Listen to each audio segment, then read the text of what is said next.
Avant toute chose, n'oubliez pas de liker la vidéo et de vous abonner. Merci. Bien le bonjour jeunes gens, c'est Max le Belge et bienvenue sur Green Reset. Dans cette vidéo, je vais vous expliquer comment j'ai construit un châssis à semis à partir de matériaux récupérés gratuitement. La première étape était le démontage de madriers récupérés sur un chantier. Pour m'aider, j'ai utilisé plusieurs pieds de biche, une massette, une tenaille et une pince coupante. Comme je l'avais dit dans ma précédente vidéo, j'ai eu la mauvaise surprise de constater que des termites s'étaient déjà installés, mais au final, les dégâts ne sont pas trop importants.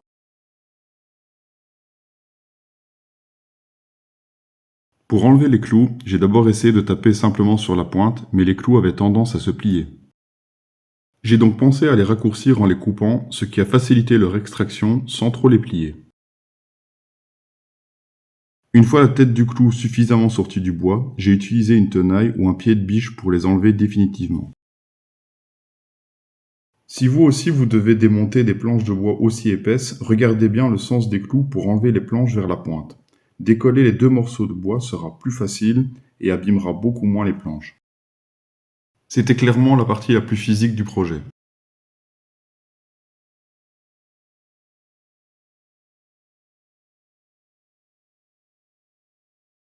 Mais une fois qu'on prend l'habitude et qu'on prend le rythme, on a vite un tas de planches qui s'accumulent et c'est satisfaisant. J'ai ensuite préparé tous les madriers en les ponçant. Cette étape n'était clairement pas indispensable, mais je trouve le résultat final plutôt esthétique.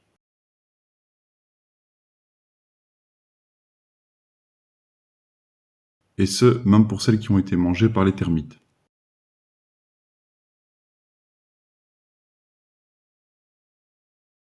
Pour les parties trop abîmées, j'ai dû les couper à la scie circulaire.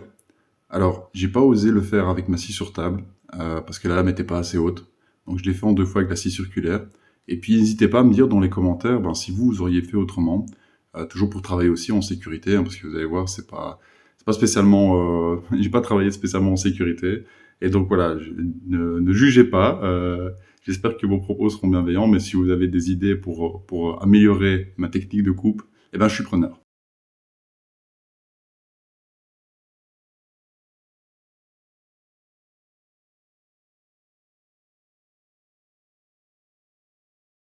Ensuite, j'ai dû couper les madriers à la bonne longueur.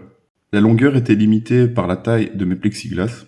Comme j'avais 2 plexiglas de 90 cm chacun, j'ai coupé les madriers à 180 cm. Une fois les madriers coupés sur leur longueur, il ne me restait plus qu'à couper les madriers sur la largeur pour faire les côtés du bac.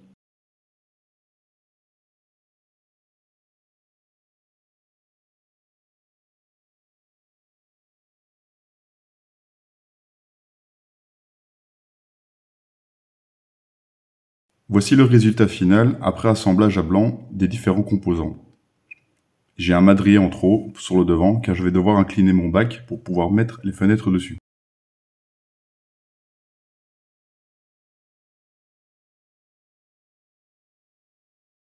J'ai ensuite coupé en biais les côtés du bac pour donner une pente au châssis. Les étapes qui vont suivre ne sont certainement pas réalisées dans les règles de l'art et encore moins en sécurité. Si ce gars tombe sur ma vidéo, il sera certainement en PLS. Je ne suis pas menuisier, donc je prendrai évidemment tous vos conseils. Je vous demande juste d'éviter les jugements et les commentaires moralisateurs, s'il vous plaît. J'ai passé l'âge de me faire engueuler. À l'aide d'un rapporteur, j'ai tracé un angle de 15 degrés et je suis ensuite venu couper la planche avec la scie circulaire.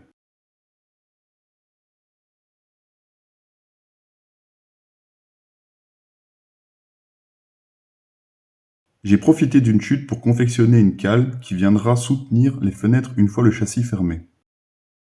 Vient une des étapes les plus dangereuses, puisque j'ai dû couper le même angle sur le madrier de devant, à 15 degrés. Et donc, si vous avez des conseils pour me permettre de travailler en sécurité, ils sont les bienvenus. Évidemment, je ne vous conseille pas de faire pareil chez vous.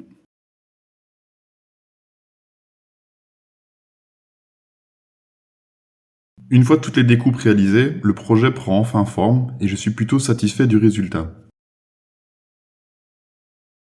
Pour réaliser les montants des fenêtres, j'ai utilisé du bois de palette que j'ai démonté. J'ai coupé les planches à la bonne longueur Et pareil que pour le madrier de devant, j'ai coupé dans le sens de la longueur un angle qui me permettra de faire épouser les planches au châssis.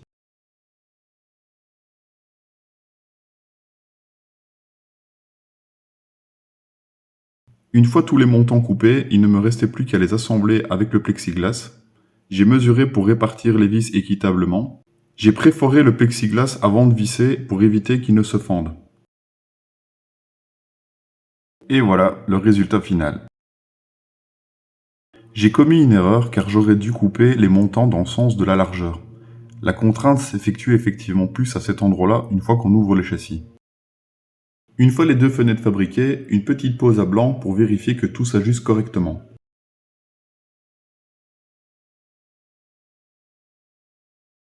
Les étapes de découpe sont maintenant terminées et malgré quelques négligences d'un point de vue sécurité, j'ai toujours mes 10 doigts.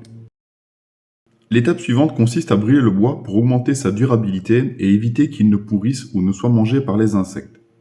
Avant de commencer, j'ai pris la précaution d'avoir de l'eau sous la main au cas où. Pour cette étape, j'ai utilisé deux types de brûleurs, une lampe à souder et un désherbeur. Clairement, c'est le désherbeur qui a été le plus rapide. Vous pourrez clairement juger par vous-même sur ces images.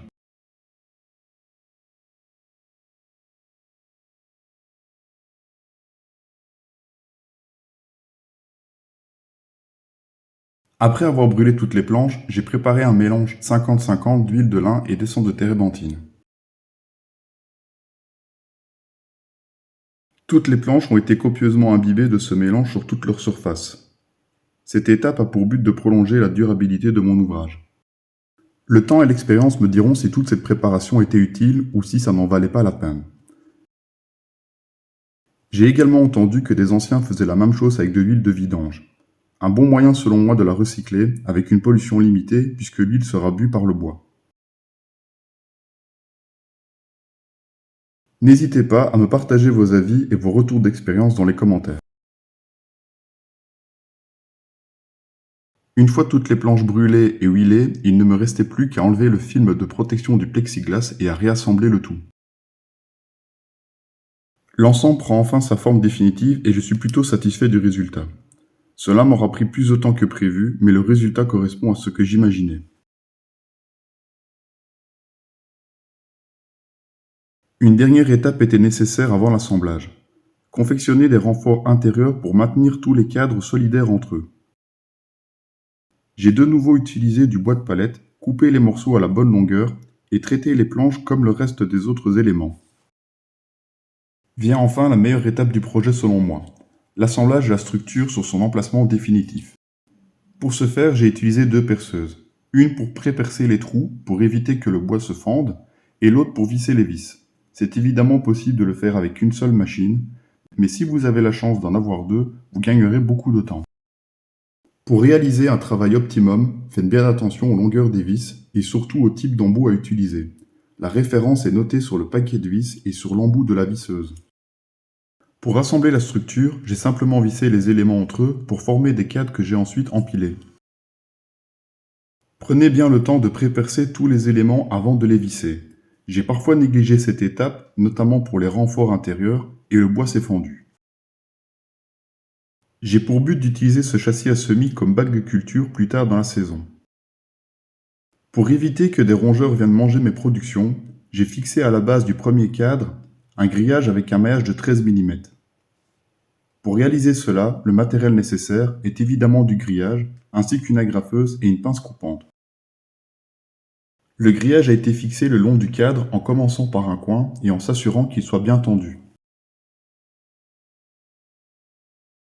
J'ai disposé les agrafes en quinconce sur le grillage pour m'assurer qu'il reste solidaire au cadre et qu'il n'y ait pas d'interstice trop grand pour laisser passer une souris, un mulot ou tout autre rongeur. J'aurais pu découper le grillage en un seul tenant, mais cela m'aurait laissé des chutes de grillage trop minces pour pouvoir les utiliser par la suite. J'ai donc décidé de superposer deux morceaux. La superposition des deux parties de grillage laisse un passage où des rongeurs pourraient se faufiler. J'ai donc réutilisé le fil de fer qui maintenait le grillage dans son emballage en coupant des petits morceaux pour en faire des ligatures entre les deux grillages et boucher le passage éventuel. Cette étape était longue et fastidieuse, mais je préférais ne pas prendre de risques en sachant que des rongeurs sont déjà présents à l'emplacement du bac. Au final, l'ensemble est bien solidaire et je suis rassuré. Une fois le bac placé correctement sur son emplacement, il ne me restait plus qu'à amener tous les éléments, à assembler les cadres et à les empiler.